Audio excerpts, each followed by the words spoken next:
10,000 लेके अपना वोट दिए थे ना। अब क्या कांड हुआ है तुम्हारे साथ, अब वो सुनो। दोस्तों, बिहार की इस बार की विधानसभा इलेक्शन में इस आदमी ने 10,000 रुपये दे के एक परिवार के 5 वोट खरीद लिए। अब जब राजा पुराना वाला ही रिपीट किया है तो साम्राज्य कैसे नया हो जाएगा। अब हमारे राजा जी ने दूसरे राज्यों की तर्ज पर थोड़ा स्टाइल मारने की कोशिश की। रोहतेश्वरी धाम और रोहतासगढ़ किला, जो कि रोहतास जिले में है, इसके बीच में एक रोपवे का निर्माण का कार्यक्रम शुरू किया। कार्यक्रम पूरा हो भी चुका था, निर्माण पूरा कंप्लीट हो चुका था और 1 जनवरी को कोई ना कोई नेताजी आने वाले थे फीता काटने के लिए भी। अब किसी मैनेजर बाबू को ख्याल आया कि ट्रायल रन जैसी भी कोई चीज़ होती है, तो 1 हफ्ते पहले ट्रायल रन करके देख लिया। पूरा का पूरा रोपवे रस्सी खंभा डब्बा समेत मिट्टी में स्वाहा। तो जो रोपवे कुछ ऐसी दिखनी चाहिए थी, वो रोपवे अब ऐसी दिख रही है।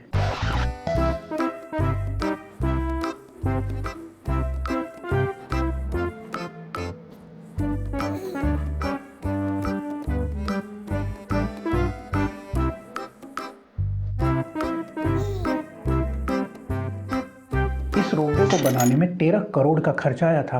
तो बिहार के जितने भी रोड चोर लोग हैं, उन सब से मेरा सादर निवेदन है कि अपना अपना थैला लाएं और अपनी अपनी श्रद्धा अनुसार इस रोपवे के टुकड़े को इस पहाड़ पर से ले जाएं, वरना सरकार पैसे देकर ठेके लेगी इस पहाड़ को साफ करने के लिए। बिहार का हाल उस सरकारी चपरासी जैसा हो गया है जिसकी आंखों पर पट्टी तो पहले से ही बंधी थी, अब 10,000 रुपये का मुंह में लॉलीपॉप भी है। तो ना वो कुछ देख सकता है और ना वो कुछ बोल सकता है। वैसे ये कोई यूनिक केस तो है नहीं। भागलपुर में एक पुल गंगा नदी पर बनते बनते ही जल समाधि ले ली उसने।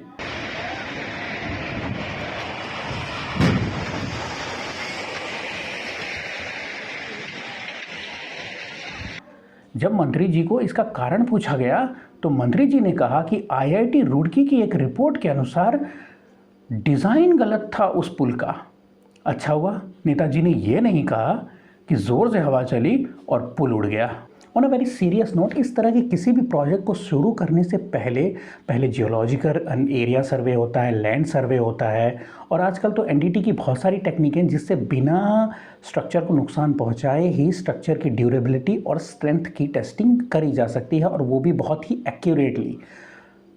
पर बिहार में कहाँ ये सब। बिहार में तो 4 राजमिस्त्रियों ने मिलकर एक कंपनी खोली और मिस्त्री जी अपनी आदत से मजबूर बांस लाओ, बम्बू लाओ, सीढ़ी लाओ, 200 मजदूर लाओ, 10 का मसाला बनाओ, बन गया रोपवे। अब किसी ने ये तो बताया नहीं कि ये रोपवे तो चलनी भी है। अब देखिए, it's very important to develop the infrastructure of a state, और हम इसके सपोर्ट में भी हैं। बिहार में इंफ्रास्ट्रक्चर बहुत बुरा है, ठीक हो रहा है और इसे और भी ठीक होने की काफ़ी ज़रूरत है।